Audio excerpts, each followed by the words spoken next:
Yeah. Senator Fawcett. Thank you. Mr Mrdak, or whichever is the appropriate person to ask, the aviation white paper, from a policy perspective, could you give me an update on implementation, development of that, and the NASAG process? Certainly. I'll ask Mr Wilson to give you an update. I mean, essentially the aviation white paper has most of the elements have now been implemented and progressing quite well in terms of the various elements, the economic and the regulatory areas. In relation to that, most of the elements of the white paper are either underway or being completed. And in relation to NASAG, I think as you saw some of that discussion this afternoon, it's very much a work in progress, if I can put it. There's resistance to some elements of it, and you saw some of that this afternoon in some of the questioning we received. We find there has been quite a bit of pushback from some jurisdictions and interested parties in relation to what we are seeking to do, which is provide long-term protection for critical infrastructure. But Mr Wilson will give you a better sense of that. Senator, I probably can't add a lot in terms of the specifics of the aviation white paper. Predominantly, much of the work identified has either been completed or is in train. In terms of NASAG, the officials reported through to ministers in, I believe, the 10th of May of this year in regards to the implementation. The implementation of the measures that were agreed by ministers the previous May is varied between jurisdictions. Some have been more progressive than others. The next meeting of the advisory group NASAG will be on Friday, in which we will discuss the implementation progress to date of what's already been agreed. Major topic of conversation will be the review of AS 2021, and you would have heard a little bit of the conversation about that previously.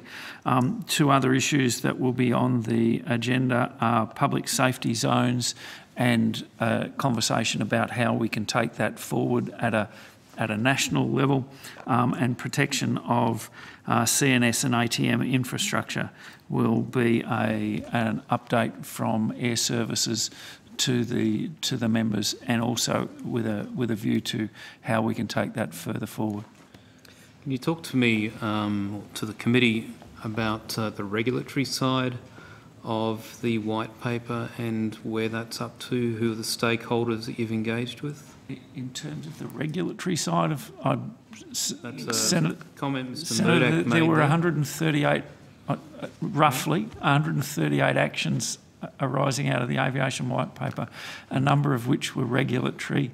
I don't have, it's fair to say, I don't have in my folder here a matrix across 138. Okay. In broad terms, dealing with the regulation that CASA oversights specifically, particularly in the context of a regulatory reform process that has now stretched over a decade, and what we have seen looking at it is that with changes of CEOs or directors of aviation safety, there's been quite a change in approach to that, not just the current but previous, and I'm just looking to understand what strategic guidance, as in long-term vision, comes from the policy area of your department, Mr Mrdak, that guides the people who are involved in regulatory reform in terms of how the government wishes that to go forward, which stakeholders are involved. Can you talk to me through how you set the policy directions for that? I mean, look, the first priority as set out in the white paper is actually to bring a lot of that regulatory reform process to a conclusion. You're absolutely right. It's a process which started almost a decade and a half ago in various guises. It's been through various iterations. The white paper actually set out an intention to bring some of the key suites of regulatory documents to a close. And what we've been involved with is to try and do that. The stakeholders involved are diverse, depending on the regulatory package involved, be it maintenance or pilot licensing or whatever it has been. There's been a diversity of industry interests. The big elements will come into play, like the maintenance suite for the heavy end of the industry will come into play with 1 July. With the changes there are other suites which come together. The drafting process is nearly complete for just about all of the packages now. I think we threw additional resources to pay for drafters and the legal processes to expedite that. I think the bulk of the packages now are due to be completed by the end of this calendar year and have been through various consultative process. Our role, and you're absolutely right, the regulatory, what we've tried to do is to get a suite of modern regulations that tries to get the right balance for CASA in terms of some of the things we've been trying to do in terms of industry behaviour and the like, trying to provide a, where we need to, prescriptive but less prescriptive wherever we can. So we certainly involve ourselves in that element. Much of our work over the last 2 years has to be trying to keep that suite of regulatory reform documents coming to a conclusion. That's happened. Can I ask, one of the issues that we've seen is that under Mr Byron, for example, there was very much an approach saying industry are the current practitioners, they probably know best, so let them bring forward a solution, and if CASA has a safety case as to why that shouldn't be adopted, then they can argue that out.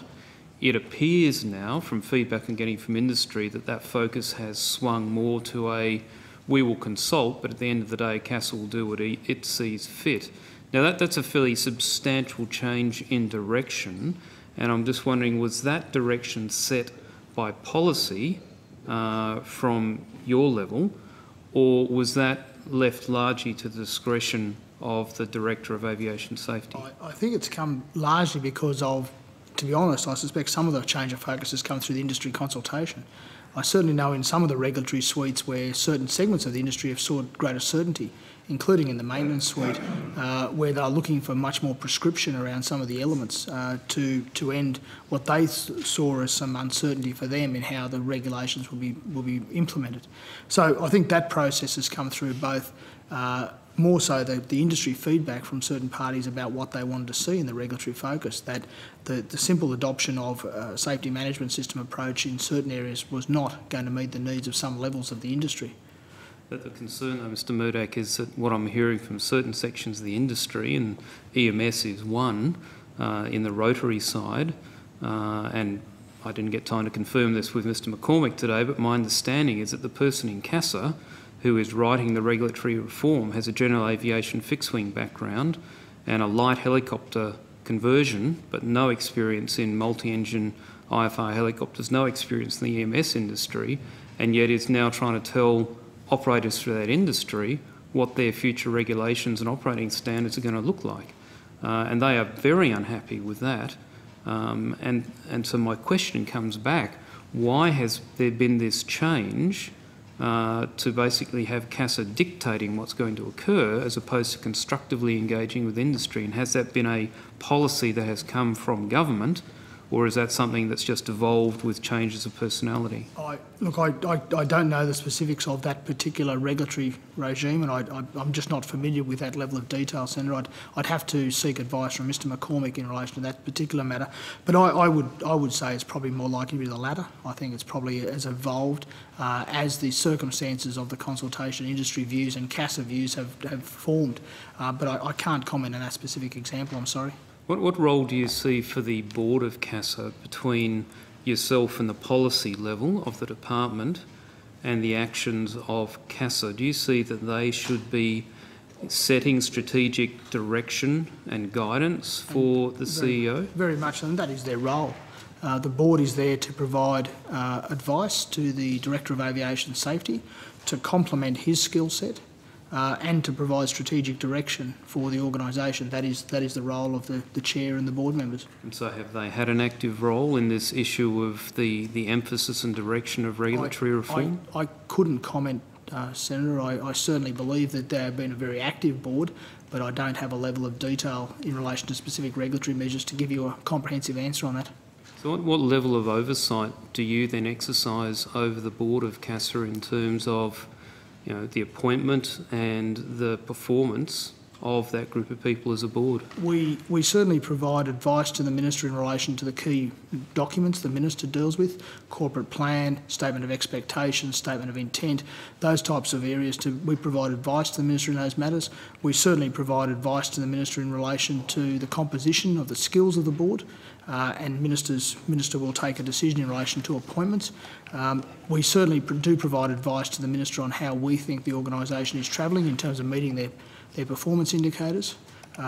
But at the end of the day, they are a independent statutory body who reports directly to the Minister through the board in relation to the discharge of their responsibilities. We provide advice to the Minister in relation to what we believe are some of the directions that are being followed by the organisation. Okay, when can the Parliament expect to see some of the updates that you've been saying the Minister has been getting about the various implementation of the white paper?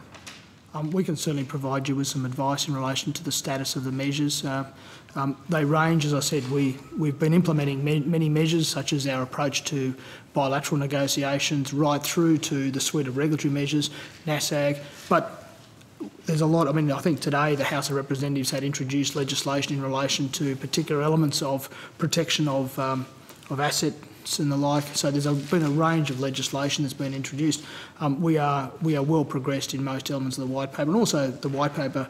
The real achievement of the white paper was to bring together for the first time the comprehensive policy positions in relation to the full suite of industry measures covering aviation and provide a range of objectives going forward. That's where the white paper served a very good purpose. Okay, certainly either individually as a committee I'd welcome a more detailed update or briefing. We'd be happy to do that for you. Thanks, Jim.